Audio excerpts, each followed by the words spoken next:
Hey guys, welcome back to the channel. This is John with Addicted to Fishing. Today I'm going to cover underspins. I think it's a good day to cover that. I just got in my Do It mold, underspin mold. This is the model HHU 5-A. It is the herring head. You can see I got it smoked. I poured a few today. We're going to talk about the underspin, how I fish it, why I fish it, and the different types of trailers or different ways that I dress it up. I've got a few different kind out here.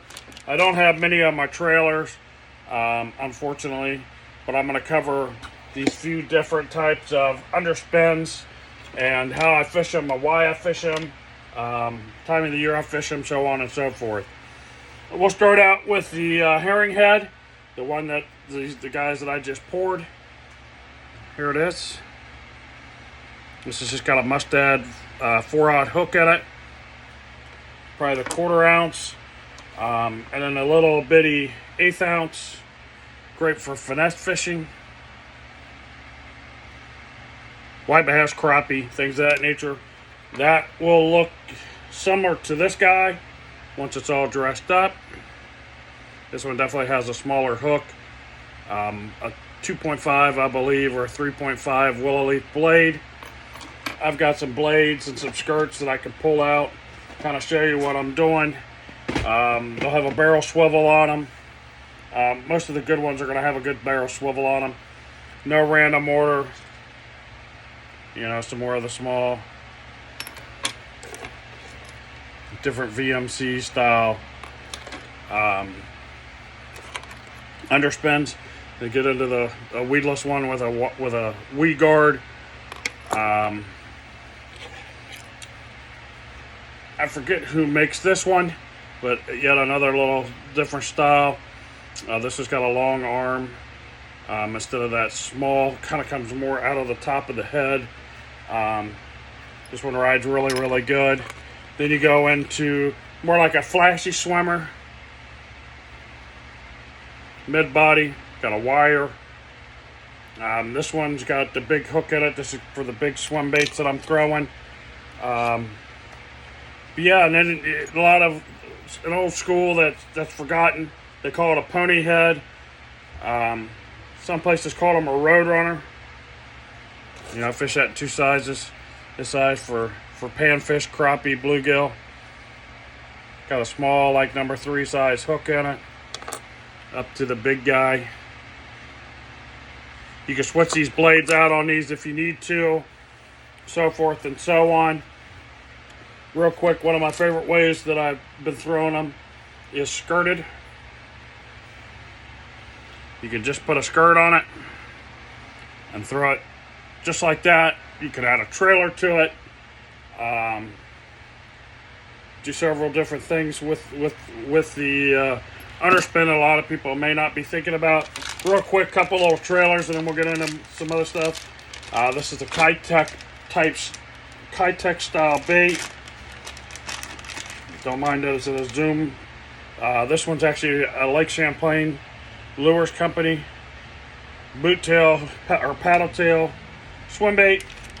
I like a lot of those on the back, and then the Lunker Hunt. This one's got kind of a foiled body to it,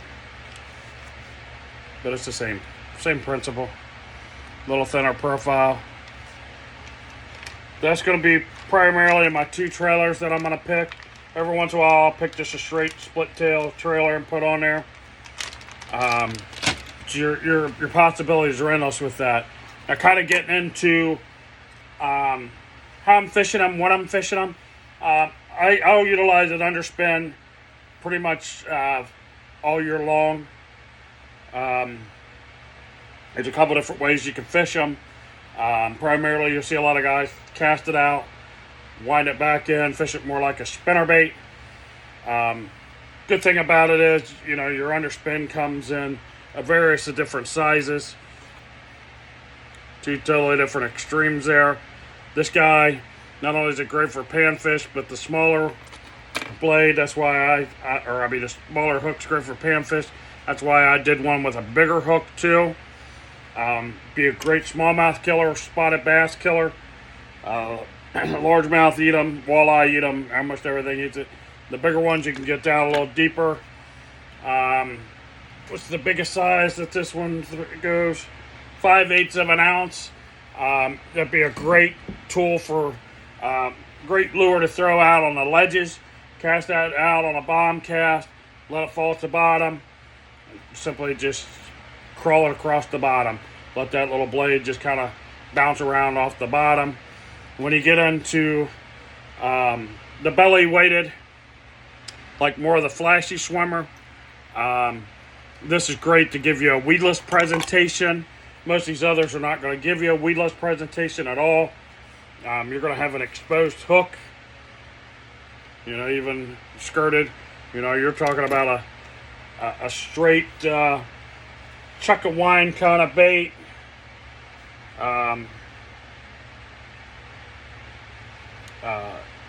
Another way that you can do a underspin, guys, and this works really, really well too, is utilizing a swim jig, and then you can add a blade to the back, and then all I do is take a piece of shrink tubing and shrink tube that little stopper on there, and that way your blade won't come off. Just make sure that you put enough heat shrink tubing on there so that doesn't come off. That's a great way to get more another weedless type presentation. Plus it's another way to dress up an ordinary swim jig. So anyway, most of my techniques are going to be in the places that I fish. I got to cast it out and crank it. Just chuck a wine, chuck a wine, chuck a wine. I've got a lot of rocky areas that I'm fishing. Great smallmouth habitat. I can't really bounce them off the bottom. You start to bounce these off the bottom, you're going to lose more of them than you're going to catch fish. Rod and reel line. Either fishing braid to a mono leader, or I fish a straight mono. If I'm throwing it out and I want to bounce it, I'll definitely go braid to a fluorocarbon leader or straight fluorocarbon. You can throw the lighter, smaller baits on spinning tackle, the bigger baits on a bait caster. The smaller ones, depending on the pressure of the area, I'm fishing anywhere from 4 to 8 pound tests. On a spinning rod, on a bait caster, I'm going 10 to probably 14 pound tests. Guys, and when you're trying to pick these out, whether you're going to fish, mind you, this one has the weed guard. Are you going to fish this size? Or are you going to fish this size? And it goes down to the trailer too. You're trying to match the hatch.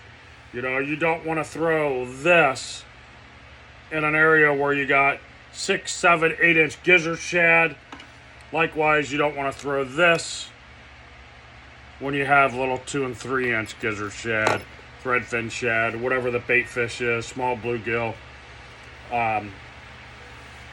You definitely gotta, if your bait fish are this big, match it. If they're this big, you gotta match that hatch. You gotta match the size of the bait fish. A bass is opportunistic. If the bait fish are this size, you want to present that bigger bait so that you're going to get those bass that are ready to eat and that are hungry. They're going to grab this versus this if they're feeding on big bait 95% of the time. They're not going to go after the smaller bait when they can get the bigger bait. A lot of things that I like to do when I am chucking and winding, chuck it, I'm winding it back, I'll give it a pause, give it some rips, kind of get crazy with that bait, fish it pretty actively. A deadly spin or an underspin could be a very deadly little lure. If you have never fished an underspin, but you fished a spinnerbait, fish your underspin just like a spinnerbait, and you will catch fish. Again, you can throw it out, kind of work it like a jig, bounce it off the bottom, so on and so forth. But Yeah, if you've never fished one, just chuck a whine. If you're throwing it out, bouncing it off the bottom, I like to find little small pea gravel areas where I can pull it over it. I'm not going to throw this bait in and around grass a whole lot or heavy cover. I'm going to switch over to that flashy swimmer. That's going to come through grass, brush, heavy cover a lot better. Even the one with the weed guard, it'll come through grass okay, but it doesn't come through a lot of that heavy cover as well. You just gotta match the hatch and think about what you're fishing around in order to have the best and the most success out of it. Anyway, guys, that's just a real quick video on underspins. Again, they're deadly for all species. If you're a bass fisherman, smallmouth, largemouth, spotted bass will definitely eat them all. You catch them on walleye, catch striper, hybrid striper, white bass, you name it. Just about anything's going to eat an underspin. It's a great little deadly tool. I like getting into guys that are about this size, especially in some high pressured areas. I try to get that out and finesse fish that a little bit better. I can throw this on 8 or 10 pound test all day long. Put a little 3-inch Kitech on the back or 3-inch paddle tail type bait on the back and do some real damage. But anyway, guys, real quick video on underspins. If you're liking the content, make sure you hit the subscribe button, comment, share, and hit that notification bell to keep being notified when I'm uploading videos. Anyway, thanks again for watching, and we'll see you in the next one.